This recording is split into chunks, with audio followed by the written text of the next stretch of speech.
वन्देऽहं श्रीगुरू श्रीयुतपदकमलम् श्रीगुरून् वैष्णवांश्च श्रीरूपं साग्रजातं सहगणरघुनाथान्वितं तं सजीवं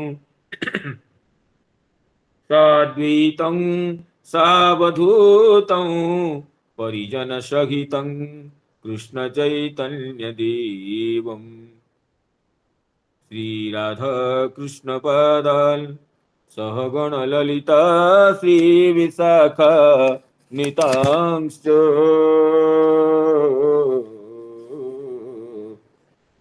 उद्यन्नीरदनीलसुन्दरतनुं पूर्णेन्दुबिम्बाननं राजीवोत्पलनेत्रपत्रयुगलं लावण्यवारां भक्तानां सकलार्तिनाशनकरं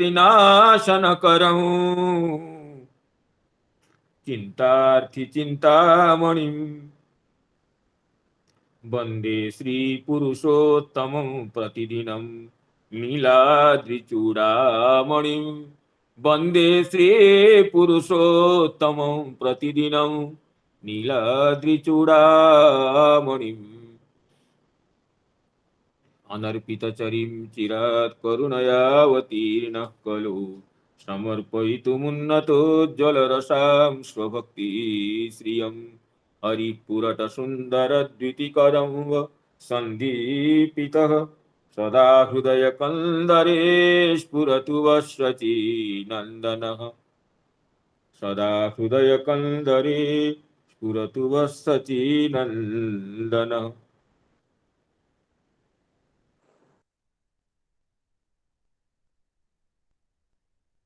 की राधा पदांक विलसन मधुरस्थली की राधा यशो मुखरमत्त खगावली के राधा विहार विपिने रमतं मनोमि गोवर्धनो जयति शैलकुलाधिराजो यो गोपिका विरुदितो हरिदास वरिजो कृष्णेन शक्रमखभङ्ग कृता समर्चितो यः सप्ताहमस्य करपद्मतलेऽप्यवात्सीत् जयति तरणिपुत्री धर्मराजश्वसाया कलयति मथुराया सख्यमतीति गङ्गां मुरहरदयितात्पादपद्मप्रसूतं वहति च मकरन्दं निरपूरच्छलेन बृन्दावनावनिपते जय सोम सोम मौले सनन्दन सनातन नारदेद्यो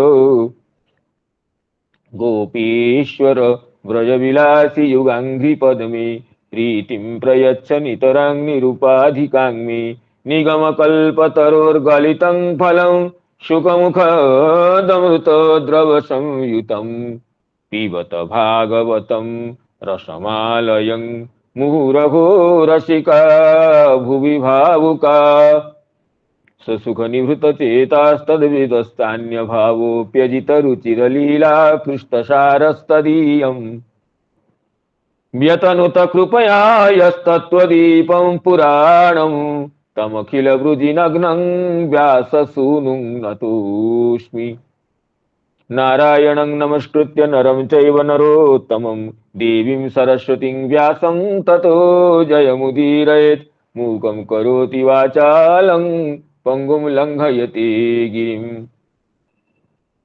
यत्कृपातमहं वन्दे परमानन्दमाधवं वृन्दायी तुलसीदेवी प्रियायी केशवस्य च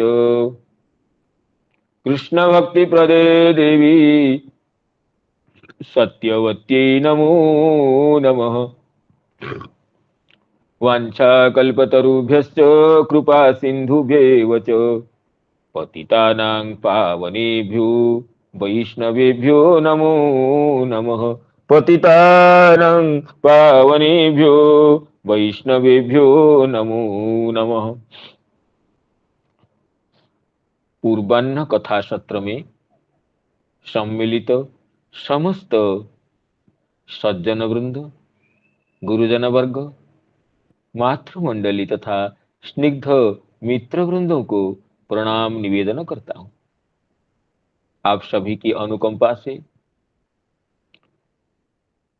श्री श्याम सुंदर की अहेतु की करुणा से हमें यह दिव्य क्षण उपलब्ध हुआ है भगवान के गुणानुवाद करने के लिए। तो यथावसर गत दिवस कथा की जहां विश्रांति हुई थी वहां से आगे प्रवृत्त होने के लिए प्रयास करते हैं। श्री सुत महर्षि नैमिषारण्य आश्रम में भगवान की अवतार कथा का परिगणन करने के बाद श्रीमद् भागवत महापुराण का उपक्रम करते हुए श्री भागवत की महात्म्य के बारे में बताते हुए ये कहे कि सर्व वेदेतिहासानाम सारंग सारंग समुद्धृतम, ये समस्त वेदों का इतिहासों का सार है। वेद रूप दधि को मंथन करके आचार्य श्री महर्षि वेदव्यास जी नवनीत रूप श्रीमद् भागवत का उत्तोलन किए हैं, उद्धार किए हैं। अतः इसके माधुर्य को अनुभव करके आत्मज्ञानियों के शिरोमणि श्री सुखदेव जी भी लोभी हो करके इसको आस्वादन करने के लिए महर्षि वेदव्यास से श्रवण करते हैं और उस दिव्य भागवत को गंगा तट में, जो कि राजर्षि परीक्षित जी प्रायोपवेशन किए थे, उन्हीं को सुनाते हैं। प्रायोपवेशन का अर्थ टीका में हमें ये मिला कि प्राय नाम मरण पर्यंत अनशन करना, प्रायो मरणानशने मृत्यु और बाहुल्य तुल्यो। ये कोशकार के वचन के अनुसार प्रायोपविष्टम गंगायाम, प्रायोपविष्टम नाम ये मरण पर्यंतम अनशनं व्याप्य उपविष्टम, मरण काल तक अनशन करते हुए, जल आदि तक ग्रहण न करते हुए जो बैठे हुए थे, ऐसे राजर्षि परीक्षित जी को श्री सुखदेव जी, परमहंस कुल मुकुटमणि सुखदेव जी इसको सुनाते हैं। प्रायोपविष्टम गंगायाम परीतम परमर्षिभिः कृष्णे स्वधामोपगते धर्म ज्ञानादिभिः सह कलो नष्टदृशामेषो पुराणोर्को धुनोदितः।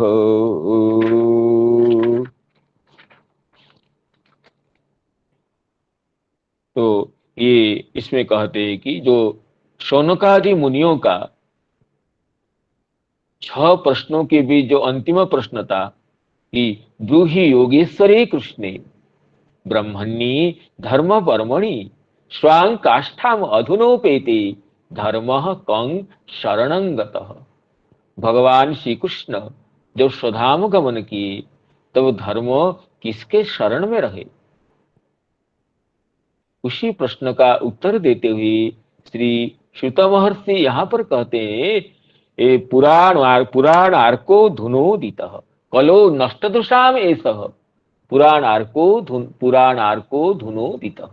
कलियुग में जब अधर्म के द्वारा सबकी दृष्टि, सबके ज्ञान नष्ट प्राय हो गए, विनष्ट हो गए, उसी समय ये पुराण सूर्य प्रकटित हुएगे। अर्थात जो श्री कृष्ण रूप सूर्य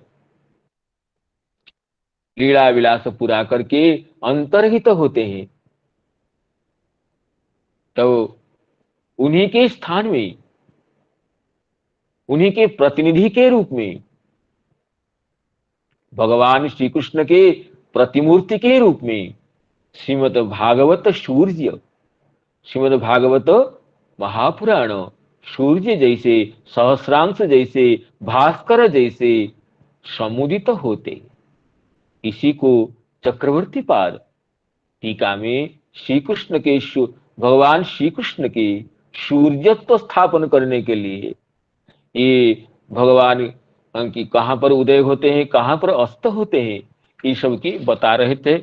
इसकी चर्चा हम कल कल कल कर रहे थे। अत्यंत मधुर वाणी है, शब्द है, तो पुनः मैं उच्चारण करता हूं। ये श्री चक्रवर्ती पाद कहते हैं, अत्र दृक्पदेन तत्र चैकदे शांति दृष्टि प्रणष्टा तमसी प्रविष्टा इति प्रयुक्तेन कृष्णस्य सूर्यत्व। श्री कृष्ण भगवान का सूर्यत्व गृहीत हुआ। ये उद्धव जी भी तृतीय स्कंध में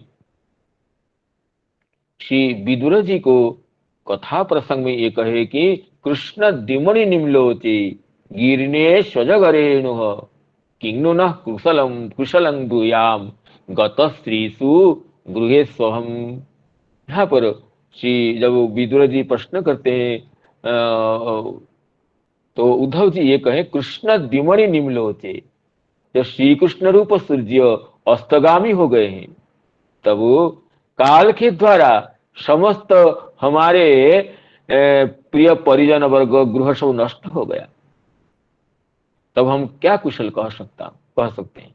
तो यहाँ पर श्री कृष्ण को द्विमणि कहा गया। द्विमणि सूर्य के लिए द्विमणि कहते हैं, जो आकाश के मणि हैं।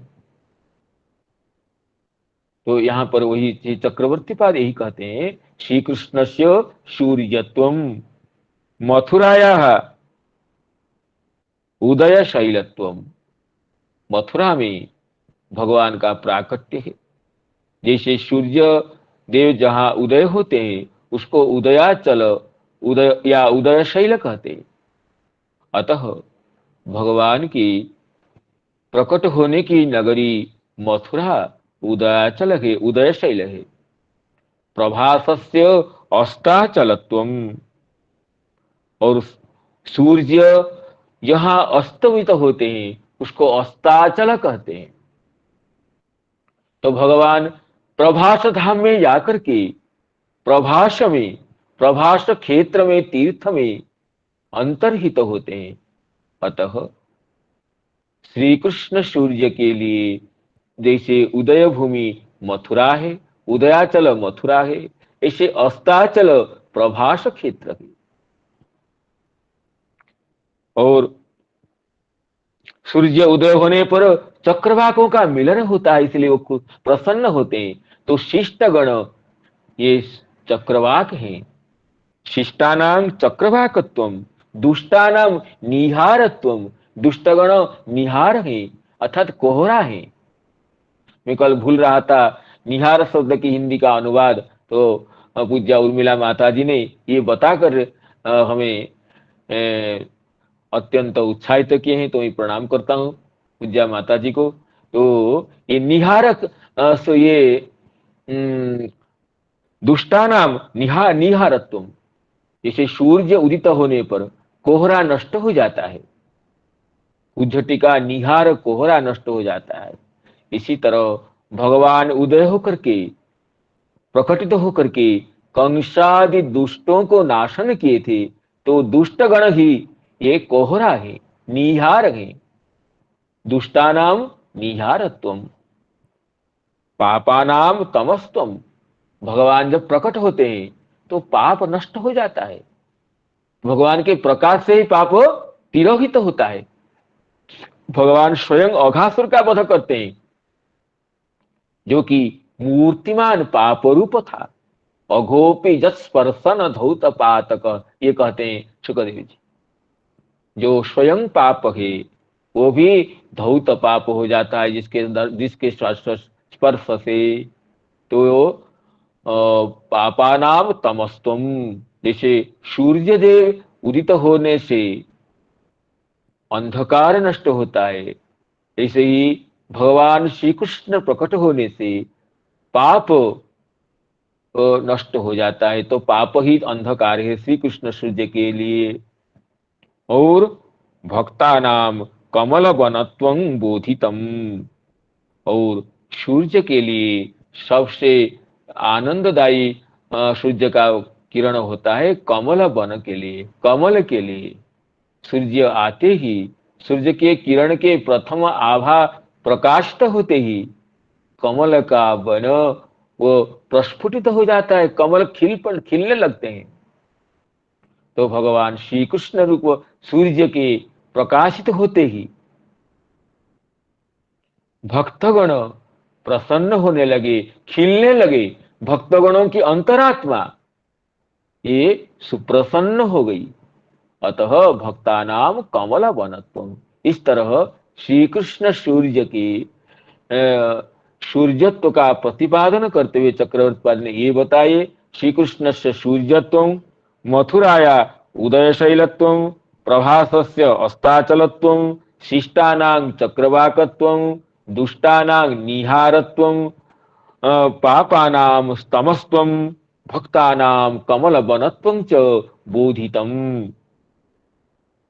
अतस्तृतीये कृष्ण द्विमणि निम्लोचयति सूर्यतया स्पष्टोक्ति। इसलिए तृतीय स्कंद में श्री उद्धव जी स्पष्टतया यही कहते हैं, कृष्ण द्विमणि निम्लोचे गीर्णे स्वजगरेण किंनुनः कुशलं ब्रूयाम गतश्रीषु गृहेस्वहम्। श्री कृष्ण द्विमणि जब अस्तमित हो जाते हैं तो हमारे सुख की ओर क्या वार्ता है।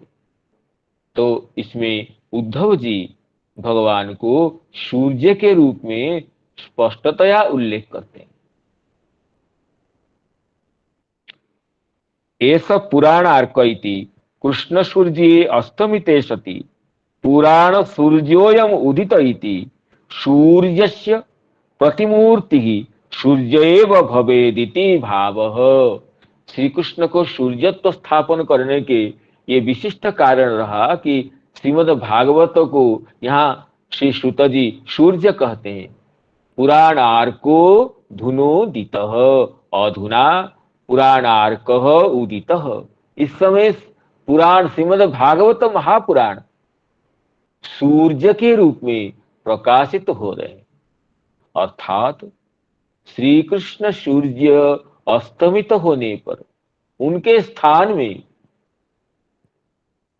उनकी प्रतिमूर्ति के रूप में, उनके प्रतिनिधि के रूप में श्रीमद् भागवत पुराण सूर्य उदित हुए हैं।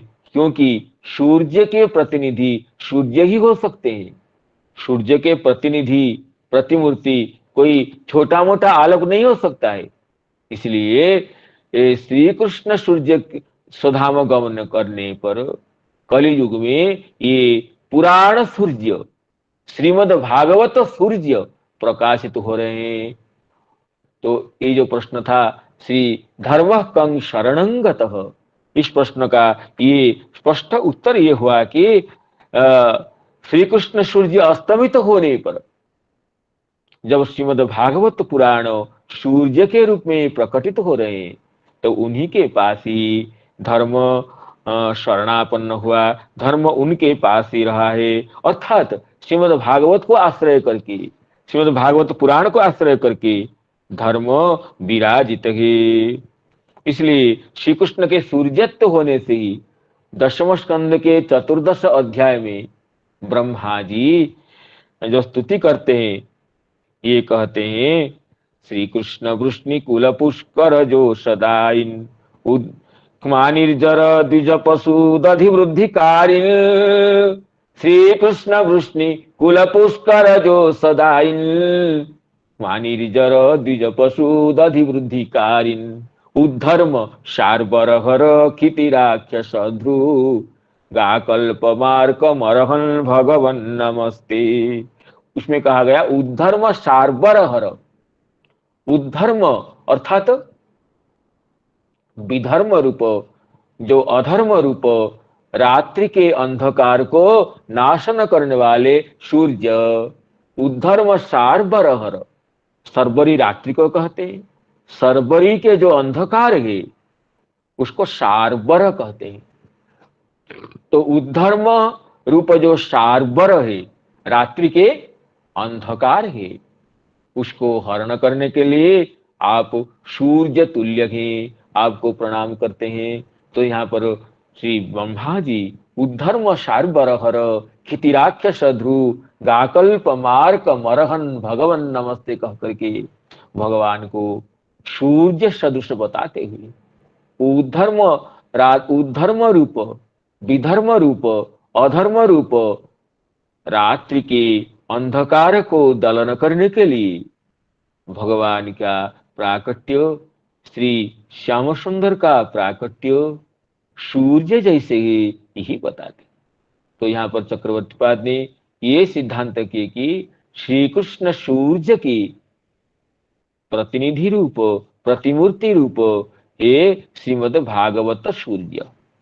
अतः एष पुराणार्क इति कृष्ण सूर्ये अस्तमिते सति पुराण सूर्योयम उदित इति सूर्यस्य प्रतिमूर्ति सूर्य एव भवेदिति भावः।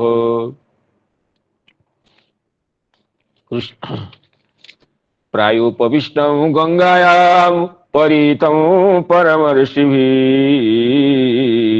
कृष्णेश्वधामोपगते धर्मज्ञानादिभिः सह खलु नष्टदृष्टावेश पुराणार्को धुनोदितः पुराणार्को धुनोदितः तत्र कीर्तयतो विप्रा विप्रर्षे भूरि तेजसः अहं चाध्यगमो तत्र निविष्टस्तदनुग्रहात् अहं चाध्यगमं तत्र निविष्टस्तदनुग्रहात् सोऽहं वः श्रावयिष्यामि यथाधीतं यथामति सोऽहं वः श्रावयिष्यामि यथाधीतं यथामति यथाधीतं यथामति। तो इसमें कहते हैं जो श्री शुकदेव जी गंगा तट पर प्रायोपवेशन किए, मरण तक अनशन करके बैठे हुए श्री राजर्षि परीक्षित जी को जो श्रीमद् भागवत सुनाए हैं, वही श्रीमद् भागवत सूर्य श्री कृष्ण सूर्य अस्तमित होने पर अभी इस समय प्रकटित हो करके अधर्म रूप अंधकार को विनष्ट कर रहे हैं। पुराण को अधुना उदित, इस समय इसे क्षण प्रकटित हो रहे हैं।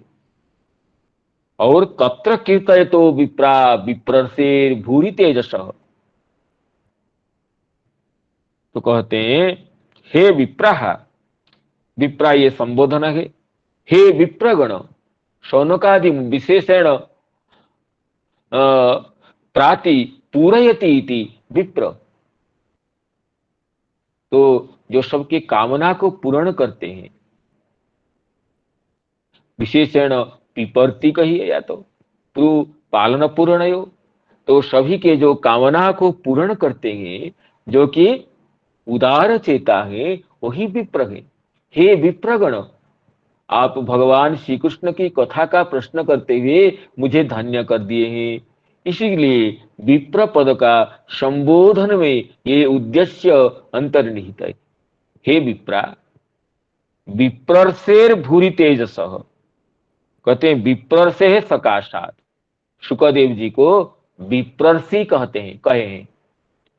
विप्र होकर भी जो ऋषि है वो विप्रर्षि, जब विप्रर्षि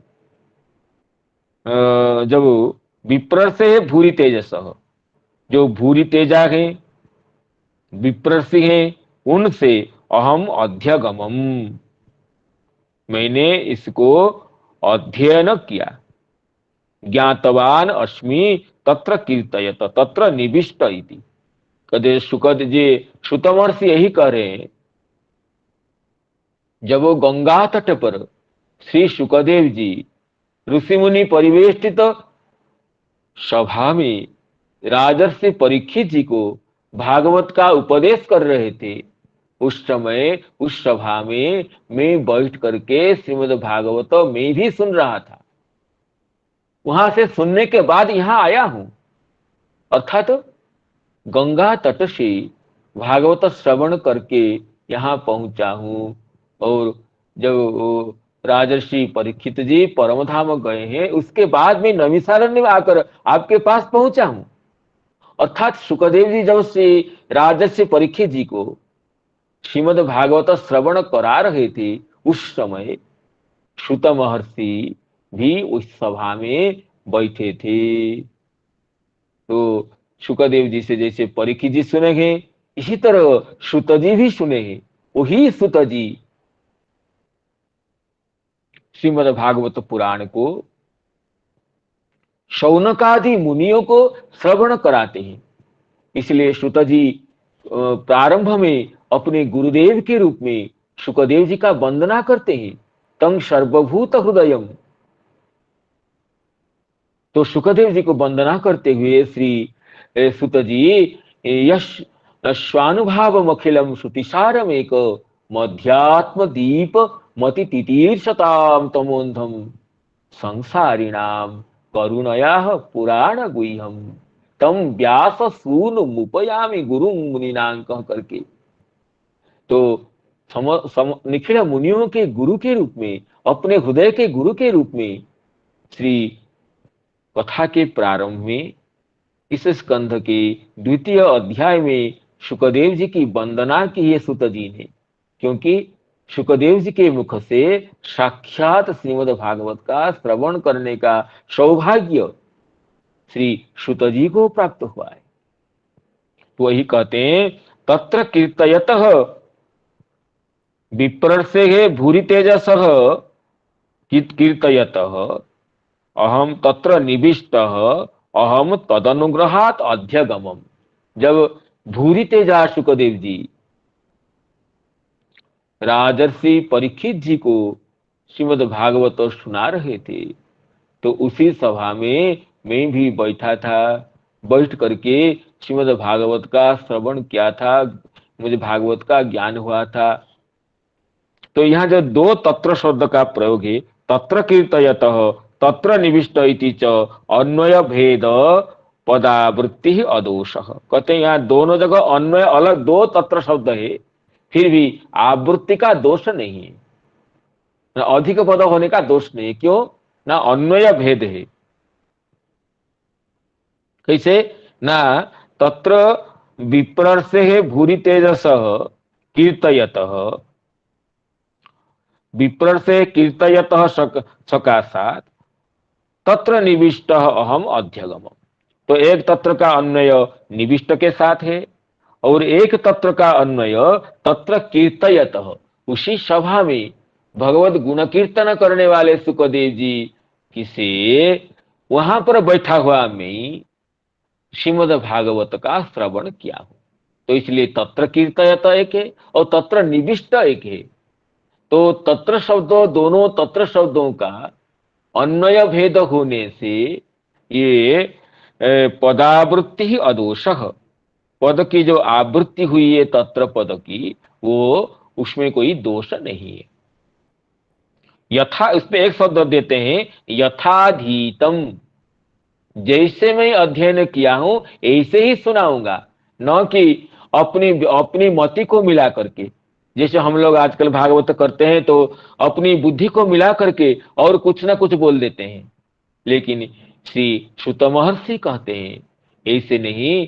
श्री सुखदेव जी जैसे कहे, सुखदेव जी के मुख कमल से मैंने जैसे सुना हूं ऐसे ही आपको सोहं वह श्रावयिष्यामि यथाधीतम, अर्थात अधीतम अनतिक्रम्य इति यथाधीतम, अध्ययन को अतिक्रमण न करके सुखदेव जी के मुख से जैसे अध्ययन किया हूं अविकल ऐसे ही सुनाऊंगा।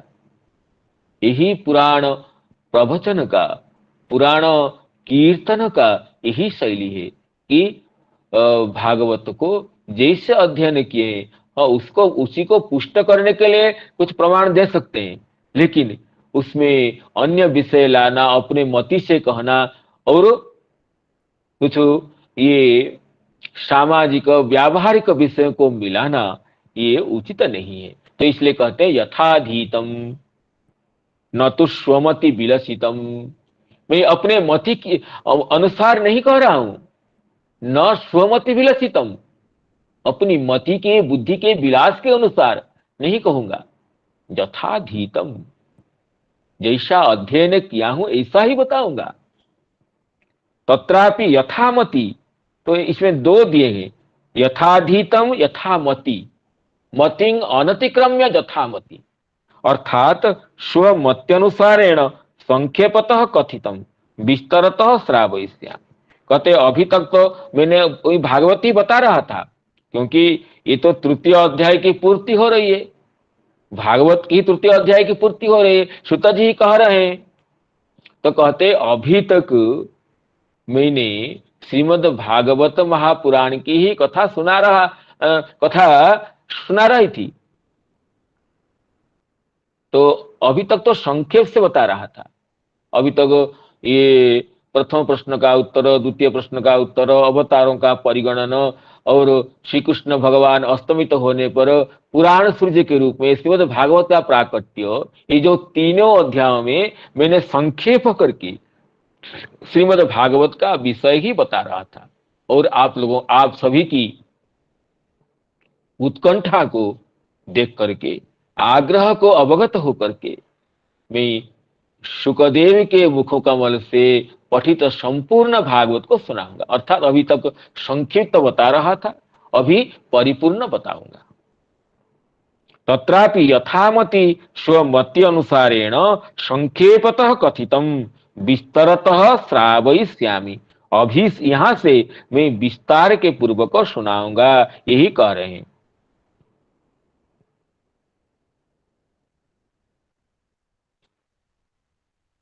इसमें श्री वंशीधराचार्य जी कहते हैं, यथामति कहने का ये तात्पर्य है, यथामति इति सर्वम अर्थ जातं तु स श्री शुकदेव एव वेत्ति इति भाव। कहते हैं श्रीमद् भागवत के पूरा पूरा अर्थ, पूरा पूरा स्वरूप तो श्री शुकदेव जी ही जानते हैं, और हम लोग तो उन्हीं की करुणा से जितना जानते हैं उतना बताएंगे। तो यथामति का अर्थ अपनी बुद्धि के अनुसार भागवत का जो अर्थ हमें प्रकटित हुआ है उसी को बताऊंगा। तो कहते हैं, एक तो श्री वंशीधराचार्य जी कहते हैं तत्र का अर्थ है कि गंगा तटस्थ परमर्षि सभायाम, गंगा तट में परमर्षियों की, अत्रि वशिष्ठ श्रवण च्यवन शरद्वान अंगिरा इत्यादि ऋषियों की सभा में श्री शुकदेव जी जो भागवत सुना रहे थे उस सभा की बात कह रहे हैं।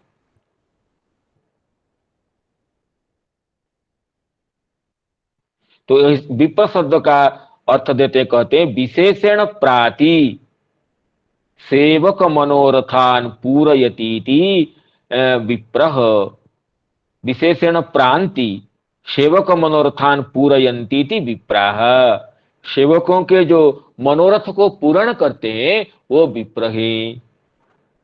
समीहितार्थार्पण कामधेनवो विपद गणध्वंत सहस्र भानवः अपार संसार समुद्र से तव पुनन्तु मां ब्राह्मण पादरेणवः इत्यादि पुराणात विप्राणाम अतीव पूज्यतमत्वेन श्रीमत्सु कथा श्रवण योग्यापि योग्योपि भवत आज्ञएव श्रावयिष्यामि।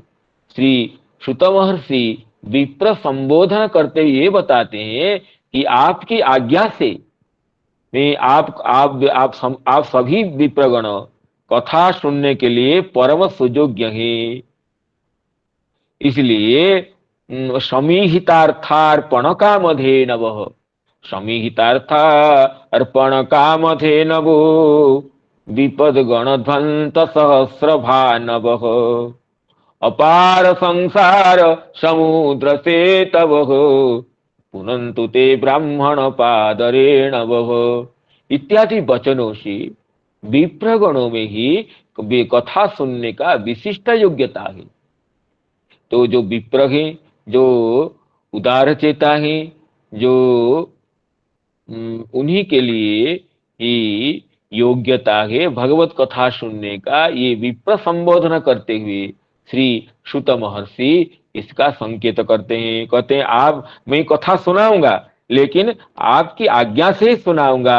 आप लोगों की पूर्ण योग्यता होने पर आपकी आज्ञा का पालन करते हुए मैं आप सभी को श्रोता के रूप में पाकर धन्य होकर के कथा सुना रहा हूं।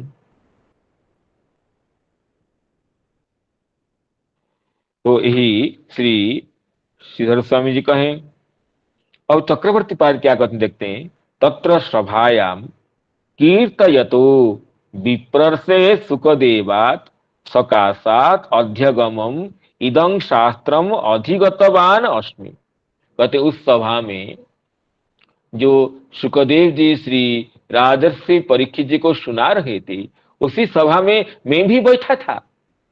श्री सुत जी कह रहे हैं, रोमहर्षण के पुत्र रोमहर्षणी सुत, ये रोमहर्षण जी के पुत्र हैं, रोमहर्षणी है। तो रोमहर्षणी सुत जी ये कह रहे हैं, जब सुखदेव जी राजर्षि परीक्षित जी को श्रीमद् भागवत श्रवण करा रहे थे, उस सभा में मैं भी बैठा था और भागवत को मैंने भी प्राप्त किया और उसी को मैं आप सभी को सुनाऊंगा। और तत्रापि यथामति स्वबुद्ध्या जावत अवर्धुतम तावदेव सर्वं अर्थ जातम तावदेव तावदेव, मैं अपनी बुद्धि से जैसे जैसे अवधारण कर सका हूं ऐसे ही सुनाऊंगा। सर्वम अर्थ जातं तु सएव सुखदेवो वेद इति भाव। और मेरे श्रवण कराने से आपको कितना अर्थ हृदय में प्रकटित होगा मैं तो नहीं जानता हूं, मैं सुना दूंगा। तो समस्त अर्थ तो सुखदेव जी ही जानते हैं। सुखदेव जी कृपा से मेरे हृदय में जितना अर्थ प्रकाशित हुआ है और मैं उतना ही जानता हूं।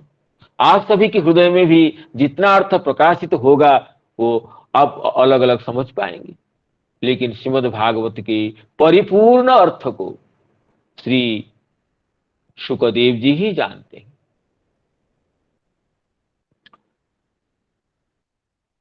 तो यही कहते हैं कि श्री सुखदेव जी ही श्रीमद् भागवत महापुराण के संपूर्ण अर्थ परिज्ञाता है। तो यही कहते हैं कि व्यासो व्यक्ति सुको व्यक्ति। तो व्यासदेव जी जानते हैं, सुखदेव जी जानते हैं, और ये लेकिन श्रीधर स्वामी जी नृसिंहदेव के प्रसाद से संपूर्ण भागवत के अर्थ को जानते हैं। श्रीधर सकलं वेत्ति श्री नृसिंह प्रसादतः, ये प्रसिद्ध श्लोक है कि तो अहं वेद्मि सुको वेत्ति व्यासो वेत्ति न वेत्ति वा श्रीधर सकलं वेत्ति श्री नृसिंह प्रसादतः। श्री सुखदेव जी जानते हैं और श्री श्रीधर स्वामी पाद अपने इष्ट देव नृसिंह भगवान की करुणा से श्रीमद् भागवत को, भागवत के अर्थ को परिपूर्णतया जानते हैं। इसलिए श्रीधर स्वामी पाद की टीका का इतना आदर है। परवर्ती सभी टीकाकार गणों श्री श्रीधर स्वामी जी के मत का, उनके पथ का अनुगमन करते हैं। इसी तरह श्री तृतीय अध्याय की परिसमाप्ति होती है, जिसमें धर्मः कम शरणं गतः, इस प्रश्न का उत्तर आ गया, जिसमें श्री सुबोधिनी व्याख्या में श्री आचार्य वल्लभाचार्य देखिए कहते हैं कि धर्मः कं शरणं गतः इति षष्ठ प्रश्नस्य उत्तरम आह कृष्णे स्वधामोपगते धर्म ज्ञानादिभिः सह इति। धर्मस्तु भगवतेव सह गतः स्थिते शरण चिंता कलिरंधकार तुल्य तेन पिहित दृष्टिनां न तो अंधानां स्वतः दुष्टानां पुनः धर्मादि ज्ञापनार्थं पुराण रूपो अर्को अधुना उदितः। कहते धर्म तो भगवान के साथ ही चला गया, अगर रहता तो शरण चिंता, किसके शरण में रहेगा, धर्म का रक्षक कौन बनेगा? धर्म, क्योंकि बताया ब्राह्मण भगवान तो धर्म के रक्षक थे, इसलिए भगवान को धर्म वर्मणि कहा गया। धर्म के वर्म है, रक्षक है। तो अगर भगवान धर्म को साथ न लेते, धर्म किसके शरण में रहता? इसलिए धर्म तो साथ में चला गया। अभी जब श्री पुराण अर्क उदित हो गया है, तो फिर पुराण अर्क के शरणापन्न होकर के फिर धर्म तो आ गया है, क्योंकि श्री कृष्ण प्रतिमूर्ति का ये पुराण सूर्य है। यही कहते हैं कि कलि अंधकार, कलि अंधकार तुल्य, कलियुग जो आया है ये अंधकार तुल्य है, उससे जिनके पिहित दृष्टिनांग न तो अंधानांग, तो जो जिनकी दृष्टि आवृत्त हो गई है, उन्हीं को ज्ञान पुनर्धर्मादि ज्ञापनार्थम, उन्हीं को धर्मादि बताने के लिए कहते हैं। श्री वल्लभाचार्य जी कहते हैं न तो अंधानांग स्वतः दुष्टानां, जो कि अंध है, तो नष्ट दृष्टांग कहा गया। नष्ट दृष्टांग अर्थ हुआ कि पिहित दृष्टि नाम, दृष्टि रहिता नाम नहीं कहा। कलियुग आने से जिनकी दृष्टि आच्छन्न हो गई है, उन लोगों के लिए, उनको दृष्टि प्रदान करने के लिए पुराण सूर्य उदित हुए। लेकिन जो अंध है, जो कि दृष्टि रहित है, नेत्र जिनका नष्ट ही हो गया है, अर्थात जो सर्वात्मना दुष्ट है, उनके लिए क्या करेगा? सूर्य आलोक की राशि होने पर भी अंधों के लिए तो सूर्य की सत्ता ही नहीं है। अंधों के लिए सूर्य का उपकार तो होता नहीं है, सूर्य कुछ कर नहीं सकते। तो इसलिए श्री वल्लभाचार्य जी कहते हैं जो स्वतः दुष्ट है, जो कि दुष्टात्मा है, जिनका ज्ञान ही नष्ट हो गया है, उनके लिए ये पुराण सूर्य कोई उपकारी नहीं बन सकते हैं। जैसे अंध के लिए सूर्य की प्रयोजनीयता नहीं रहती है, इसलिए कहा गया है। इसलिए व्याख्या करते हैं कि नष्ट दृष्टांत का अर्थ कहते हैं पिहित दृष्टि नाम आच्छादित ज्ञानानां, आच्छादित नेत्राणां, जिनका ज्ञान आच्छन्न हो गया है, नष्ट नहीं हुआ है। नष्ट होना अलग है, आच्छन्न होना अलग है। जिनका ज्ञान ढक गया है कलियुग के अंधकार से, कलियुग जन्य अज्ञान से, जिनका ज्ञान आच्छन्न नहीं हुआ है लेकिन ज्ञान पूर्णतया विद्यमान है, उन लोगों को दृष्टि प्रदान करने के लिए, ज्ञान के आवरण को शिथिल करने के लिए, ज्ञान के आवरण को पुनः निकाल करके ज्ञान को प्रकाशित करने के लिए पुराण स्वरूप श्रीमद् भागवत रूप सूर्य प्रकटित हुए हैं। यही कहते हैं श्री सुबोधिनीकार। पुनर्धर्मादि ज्ञापनार्थं पुराणार्को धुनोदित। भगवान श्री कृष्ण स्वधाम गमन करने से धर्म तो उनके साथ चला गया, इसलिए धर्म ज्ञापन कौन करेगा ना? धर्म ज्ञापन करने के लिए श्रीमद् भागवत महापुराण ही सूर्य के रूप में अभी प्रकटित हुए हैं। कलु नष्ट कृष्णे स्वधामोपगते धर्म ज्ञानादिभिस्तव, कलु नष्ट दृशामेशो पुराणार्को धुनोदितः, तत्र कीर्तयतो विप्रा विप्रर्षेर्भूरि तेजस, अहं चाध्यगमं तत्र निविष्टस्तदनुग्रहात्, सोऽहं वः श्रावयिष्यामि यथाधीतं यथामति, अहं चाध्यगमो तत्र निविष्टस्तदनुग्रहात्, सोऽहं वः श्रावयिष्यामि यथाधीतं यथामति। तो इसी तरह श्रीमद् भागवत महापुराण में प्रथम स्कंद में तृतीय अध्याय परिपूर्ण होते हैं। इसलिए श्री टीकाकार चक्रवर्ती पाद कहते हैं इति सारार्थ दर्शिन्याम हर्षिन्यां भक्त चेतसाम, तृतीय तृतीय प्रथमेऽध्याय संगतः संगतः सताम। श्रीमद् भागवत महापुराण के प्रथम स्कंद के तृतीय अध्याय में सारार्थ दर्शिनी जो भक्त चित्त हर्षिणी टीका है, उसमें तृतीय अध्याय के व्याख्यान पूर्ण हुआ। और तृतीय अध्याय की पूर्ति के बाद चतुर्थ अध्याय का प्रारंभ करते हैं। अथ चतुर्थोऽध्यायः। व्यास उवाच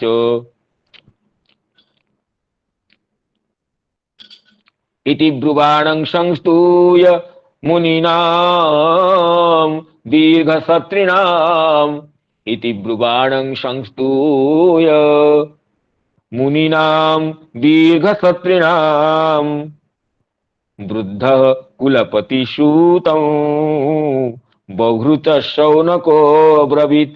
वृद्ध कुलपतिसूतं बभृत शौनको ब्रवीत्।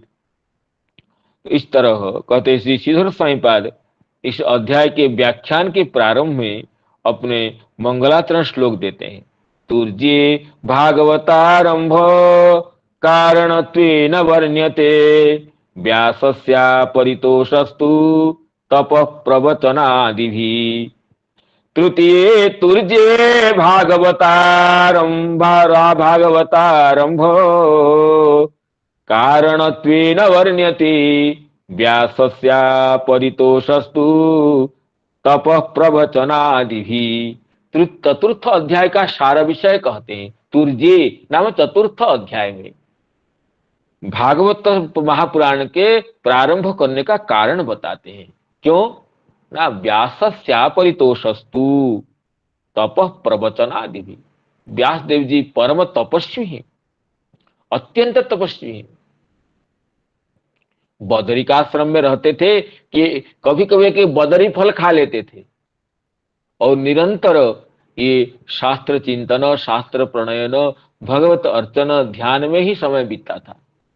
परम तपस्वी हैं और प्रवचन, शास्त्रों का अत्यंत प्रवचन भी किए हैं, लेकिन इससे भी उनके चित्त को संतोष नहीं मिला। व्यासस्या परितोषस्तु तपः प्रवचनादिभिः। तपस्या से और प्रवचन से, आदि पद से आप ले लीजिए, अध्ययन ले लीजिए या और कुछ इत्यादि से, अध्ययन से, इंद्रिय संयम से इत्यादि से भी व्यासदेव जी को, शास्त्र प्रणयन से इत्यादि से भी व्यासदेव जी का मन प्रसन्न नहीं हुआ। सर्वात्मना उनके अंतःकरण में कृतकृत्यता की प्रतीति नहीं हुई। मैं कृतकृत्य हो गया हूं, मैं प्रसन्न हो गया हूं, ये प्रतीति महर्षि वेदव्यास जी को, जो भगवान के साक्षात अवतार है, ज्ञानावतार है, जो आध्यात्म दीप से संपूर्ण जगत को उद्भासित कर दी है ज्ञानालोक से, इसे महर्षि वेदव्यास भी तपस्या, प्रवचन, शास्त्र प्रणयन आदि से उनको संतोष नहीं मिला। तो संतोष न मिलने से आगे श्री देवर्षि नारद जी के उपदेश से श्रीमद् भागवत महापुराण का प्रणयन करते हैं। तो चतुर्थ अध्याय में महर्षि वेदव्यास जी का असंतोष व्यक्त हुआ है। व्यासस्य अपरितोषस्तु तपः प्रवचनादिभिः। तपस्या से, प्रवचन से, शास्त्र प्रणयन से, अन्य साधना से महर्षि वेदव्यास जी का असंतोष, जो कि श्रीमद् भागवत महापुराण प्रणयन के कारण रूप है, इसी का प्रतिपादन है। देखिए, असंतोष होने से, अपूर्ति बोध होने से ही व्यक्ति उस अपूर्ति का निराकरण के लिए प्रयास करता है। जब वेदव्यास जी को अपूर्णता का बोध हुआ, अपूर्ति का अनुभव हुआ, तो उन्होंने उस अपूर्ति का विनाश के लिए कारण सोचते हैं। क्या कारण है मेरी अपूर्ति का? तो श्रीमद् भागवत का प्राकट्य होते हैं। ये विषय श्री चतुर्थ अध्याय में मुख्यतः महर्षि वेदव्यास जी के चित्त का जो अपरितोष है, जो संतोष का अभाव है वही विषय है। तो श्री व्यासदेव जी कहते हैं, इति ब्रुवाणं संस्तूय मुनीनां दीर्घसत्रिणाम वृद्ध कुलपति सूतम बहुरुच शौनकाम बहुरुच शौनको ब्रवीत। श्री कहते हैं, इसमें श्री आदि पद से कहते हैं श्री श्रीधर स्वामी जी के टीक श्लोक में, वंशधराचार्य जी आदिना ग्रंथ निर्माणादि ग्रह प्रवचनं वेदाभ्यास, कहते हैं तप प्रवचनादि भी, प्रवचन का अर्थ कहते हैं वेदाभ्यास, वेद का अभ्यास करना, अपने शिष्यों को वेद का श्रवण कराना, ये प्रवचन है। और आदि पद से ग्रंथ निर्माण को ले सकते हैं। तप आदि भी श्री व्यासदेव से चेतसी यह अपरितोष, तपस्या आदि से व्यासदेव जी के चित्त में जो अपरितोष है, सएव भागवतारंभे कारणम इत्यर्थ, वही श्रीमद् भागवत के आरंभ में कारण है। जैसे अर्जुन का विषाद ही भगवद गीता के प्रारंभ होने में कारण है, इसी तरह श्रीमद्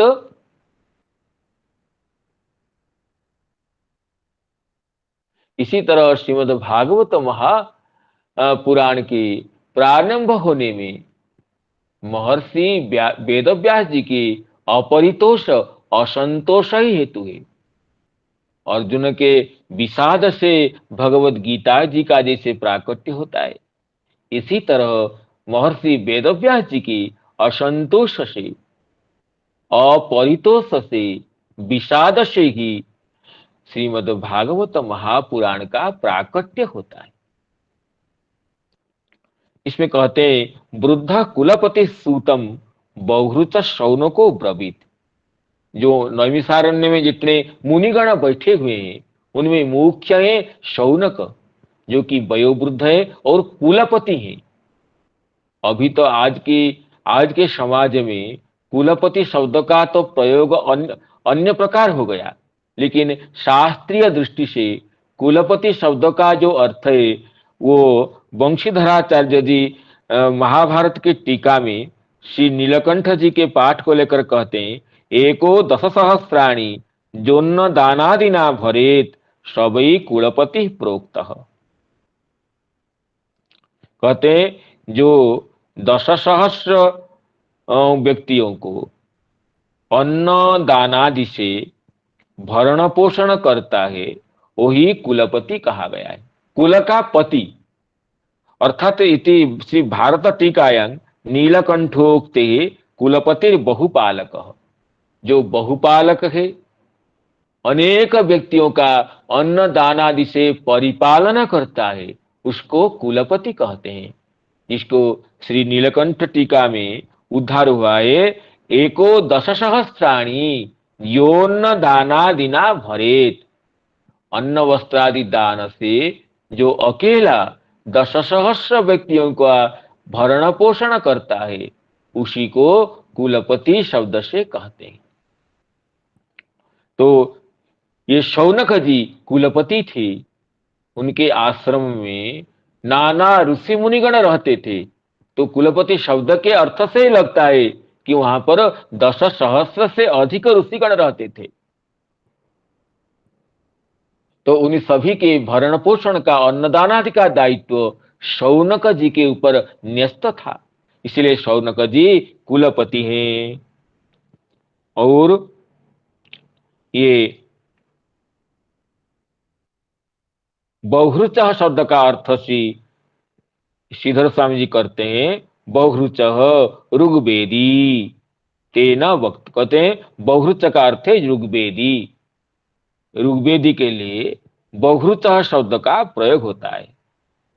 वह रुच यस्मिन् सः, तो इस तरह निपातन से ये बहुरुच ऋग्वेदी, ऋग्वेदी के लिए, जो ऋग्वेद का परिज्ञाता है उसके लिए बहुरुच शब्द का प्रयोग है। कहते हैं मुनीनां बहुनां मध्ये एकेन वक्तव्ये जो वृद्ध वृद्धेस्वपि बहुसुजः कुलपति गणमुख्य तेस्वपि बहुसुजो बहुरुच ऋग्वेदी तेन वक्तव्य। कहते हैं हजारों ऋषिगण है, प्रश्न तो एक को पूछना है। ये कि नहीं कि सभी लोग प्रश्न करेंगे तो उत्तर कौन सुन ही नहीं पाएंगे वक्ता। जो सहस्र सहस्र ऋषियों के बीच में जो किसी एक को पूछना है तो कौन पूछे, कहते हैं इसलिए कहते हैं वृद्ध कुलपति बहुरुचः, ये उत्तरोत्तर वैशिष्ट्य का बोधक है। कहते हैं मुनीनां बहुनां मध्ये एकेन वक्तव्ये जो वृद्ध, बहुत मुनियों के बीच में अगर एक को पूछना है तो जो वयोवृद्ध है उसको पूछना है, और वयोवृद्ध ही बहुत है तो उनमें से किसको देखना है ना, वृद्धेस्वपि बहुसुजः कुलपति ही, जो कुलपति है जो मुख्य है वृद्धों के बीच में भी जो ऋषियों का मुख्य है वही उसको पूछना, वो पूछना है। और तेस्वपि ऐसे मुख्य भी अनेक थे, मुख्यता भी अनेकों था, तो उसमें कहते हैं जो ऋग्वेदी बहुसु जो बहुरुच अर्थात ऋग्वेदी, ऋग्वेदी होने से उनकी श्रेष्ठता और बढ़ गई है।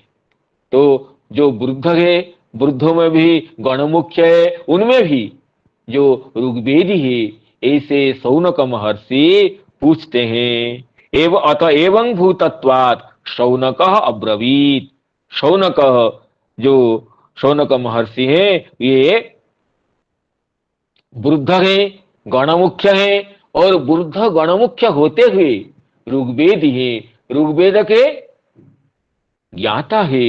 अतः वे पूछते हैं, किनको पूछते हैं ना, ये श्रुत महर्षि को श्रुत महर्षि जब बताए कि भागवत शास्त्र मैंने सुनकर आया हूं, जो राजर्षि परीक्षित जी को शुकदेव जी सुना रहे थे, तो इति ये सुन करके उन दीर्घ क्षत्रिणांग मुनिनांग संस्तूय, वहां पर वहां पर समस्त मुनियों को इति ब्रुवाणं संस्तूय मुनिनांग दीर्घ क्षत्रिणाम, वो समस्त मुनियों के बीच में दीर्घ क्षत्रिणांग मुनि नाम, दीर्घकालीन यज्ञ के लिए बैठे हुए मुनियों के बीच में श्रुत जी को प्रशंसा करते हुए, श्रुत जी को वंदना करते हुए वृद्ध गणमुख्य ऋग्वेदी श्री शौनक जी ये पूछते हैं। इति ब्रुवाणं संस्तूय मुनीनां दीर्घक्षत्रिणां वृद्ध कुलपति सूतं, वृद्ध कुलपति सूतं बहुरुच शौनको ब्रवीत्, बहुरुच शौनको ब्रवीत्। शौनको उवाचो सूत सूत महाभागो वदनो वदतांबरो, सूत सूत महाभाग वदनो वदतांबर, कथां भागवतीं पुण्यां यदाह भगवान शुकः, कथां भागवतीं पुण्यां यदाह भगवान शुकः। कहते शौनक जी कहते सूत सूत महाभाग, हे महाभाग, भाग का अर्थ है भाग्य, हे परम भाग्यवान सूत जी, दो बार सूत शब्द का उच्चारण करते हैं। श्री वंशीधराचार्य जी कहते हैं विप्सा दरे ज्ञेया, जो विप्सा है दो बार की जो आवृत्ति हुई है ये आदर के लिए है, अत्यंत आदर में हे सूत सूत, ये आदर अर्थ में सूत शब्द की द्विरावृत्ति हुई है। तो श्रुत शब्द का अर्थ कहते हैं शुभति प्रेरयति शुभे कर्मणि व्यास शिक्षया लोकानिति सूत इति अभिप्रेत्य आह। सूत शब्द का ये व्युत्पत्ति का अर्थ बताते हैं, शुभ सुधा तो प्रेरणा अर्थ में है, शुभति प्रेरयति शुभे कर्मणि व्यास शिक्षया लोकान, महर्षि वेदव्यास जी के शिष्य होने के नाते शुभ कर्म में जो संपूर्ण जगत को प्रेरित करते हैं, प्रवृत्त कराते हैं, वह सूत है। शुभति प्रेरयति शुभे कर्मणि व्यास शिक्षया लोकानिति सूत इति अभिप्रेत्य आह। महाभाग, महाभाग का अर्थ कहते हैं श्री कृष्ण कथा वक्तृ श्रोत्रु श्रोत्रु शत्रु अनुमंतार एव महाभागा भवन्ति ते धन्यास्ते महाभागा देशाम कृष्ण कथारति इत्यादि उक्ते। कहते श्री कृष्ण कथा के जो वक्ता है, जो श्रोता है और जो अनुमंता है, अनुमति प्रदान करने वाले हैं, वही भाग्यवान है, वही महाभाग है। ये बताने के लिए महाभाग शब्द का प्रयोग है। तो महाभाग संबोधन करके श्री शौनक जी सुत जी को ये प्रशंसित करते हुए श्रीमद् भागवत कथा सुनने के लिए प्रेरित करते हैं। तो अभी समय की सीमा को देखते हुए संजात त्रुटि विच्युति प्रमादादि के लिए क्षमा प्रार्थना करते हुए भगवान नामोच्चारण पूर्वक समस्त श्रोतृ मंडली को, सुधी श्रोतृ वर्गों को प्रणाम करते हुए अपनी वाणी को विश्रांति देना चाहता हूँ।